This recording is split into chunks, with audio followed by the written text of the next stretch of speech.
In 1967, Israel went to war.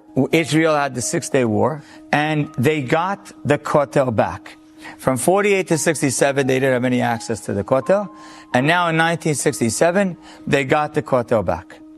This Rabbi Grossman was a young man, living young Me'ah She'arim. There's no place on the planet that's more sheltered than Me'ah She'arim. He's living in Me'ah She'arim, and he says, here's my chance. It was around Shavuot, maybe it was Shavuot itself. We went to the Kotel, he says. I'm standing at the Kotel and I'm crying. I can't believe the gift Hashem just gave the Jewish people. He gave us back the Kotel. He says, so as I'm standing at the Kotel, I said, Hashem, I need to do something for you. He said, what can I do for you? He says, what's the number one thing in the world Hashem cares about most? His children. He says, I have to find a way to help your children. He says, here's what I'm going to try to do. Let me find the worst town in the entire country. I'm going to find the worst town. The name of the town is Migdal Emek. He says, I'm going to go to that town. I'm going to move in and I'm going to see how I can help. Now again, if you know anything about Israel, Me'ah She'arim and the worst town in Israel have nothing to do with each other. You can't be more further apart. You can't be more distant in mentality. So he gets to this place, Migdal Emek. He arrives there and he gets this, goes into the shul. He says, okay, where are the young men? They said, the young men, there's no young men here. They're at the disco. He's like, well, there's a yeshiva called Yeshiva Disco? I never knew that. He says, let me go to the yeshiva.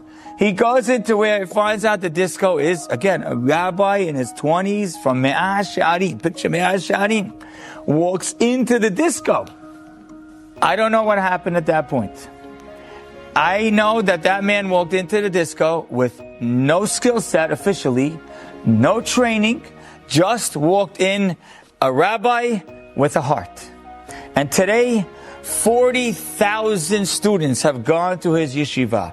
40,000 boys. He said to us, there are 2 towns on the planet that are completely Shomer Shabbat. Bnei Brak and Migdal Emek. He says crime has gone down almost 100%. Because in this area, when I got started, the crime was the highest.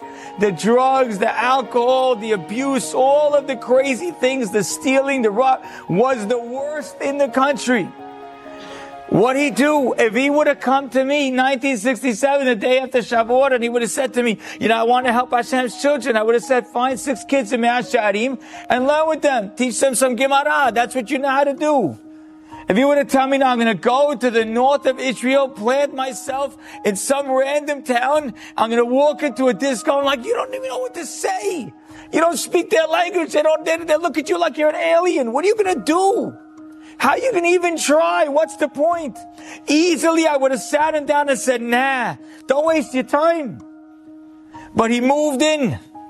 And once he moved in, things started to happen. All of a sudden he's talking to one boy and the boy said, my brother's in jail. He says, your brother is my brother because we're both Jews. He goes to visit the boy's brother in jail. Now he has systems of learning in jails all over Israel. Because started with that one boy. 40,000 people have gone to his institution and come out completely different. How do you go from walking into a disco with no clue what to say to 40,000 people later? How do you do it? The answer is you build a ladder and let Hashem figure out how you get to heaven.